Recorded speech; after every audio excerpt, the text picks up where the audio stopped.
ন্যূনতম যে সাম্মানিক সেই সাম্মানিকটা পান না। আইসিডিএসের সাথে সাথে আশাকর্মী যারা, তারা তাদের বাড়িতে ছোট শিশু রেখে, বৃদ্ধা শ্বশুর শাশুড়ি রেখে, মা বাবাকে রেখে, তারা নিজের সংসার রেখে সারাক্ষণ 24 ঘন্টা তাদের কাজ করতে হয়।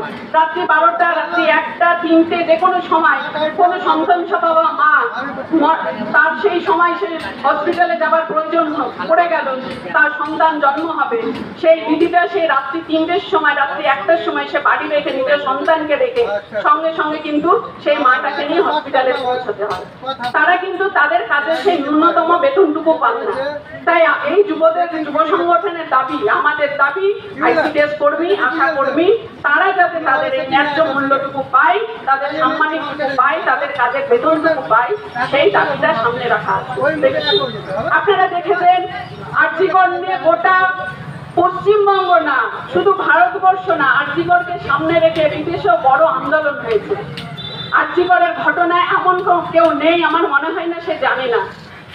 আমাদের পশ্চিমবঙ্গে শুধু আরজিকর না, একদম 6 থেকে 70, 90 কোনো বয়সেরই কোনো নারী সুরক্ষিত না। 6 বছরের নারী ধর্ষিতা হচ্ছে, 70 বছরের মিশনারি মহিলা তিনিও ধর্ষিতা হচ্ছে।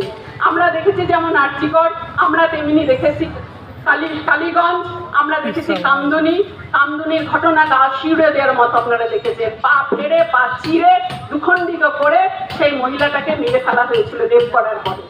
আমরা তো আশা করব আমাদের রাজ্যের মুখ্যমন্ত্রী, মহিলা মুখ্যমন্ত্রী, উনি মহিলাদের কথা ভাববেন, উনি মহিলাদের কথা চিন্তা করবেন, মহিলাদেরকে নিরাপত্তা দেবেন। উনি সেটা করছেন না।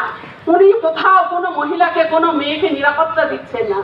উনি সবুজ সাথী প্রকল্পে সাইকেল দিচ্ছেন, ছেলে মেয়েদেরকে সাইকেল দিচ্ছেন, বিভিন্ন প্রকল্পে দিচ্ছেন। মেয়েদের সাইকেল নিয়ে বাড়ি থেকে বেরোচ্ছে ঠিকই স্কুল যাওয়ার উদ্দেশ্যে বা অন্য কোনো কাজে, অন্য কোনো কোথাও, কিন্তু সেই মেয়েটা যে নিরাপদে বাড়ি ফিরে আসবে সেই গ্যারান্টি কিন্তু কোনো বাবা মা দিতে পারছে না, নিতে পারছে না। যতক্ষণ না বাড়ি না ফিরছে ততক্ষণ বাবা মা নিশ্চিন্ত হতে পারছে না।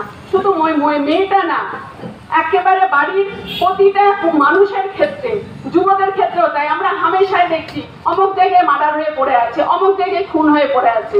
আপনারা প্রতিদিন দেখছেন, এই যে গতকালকে টিভিতে দেখাচ্ছে যেখানে সরকারি টেন্ডার পাওয়া দোকান, সরকারিভাবে যে দোকান থেকে আগ্নেয়াস্ত্র সরবরাহ করা হয় সেই দোকানে বেসরকারি আগ্নেয়াস্ত্রের গোডাউন মজুদ।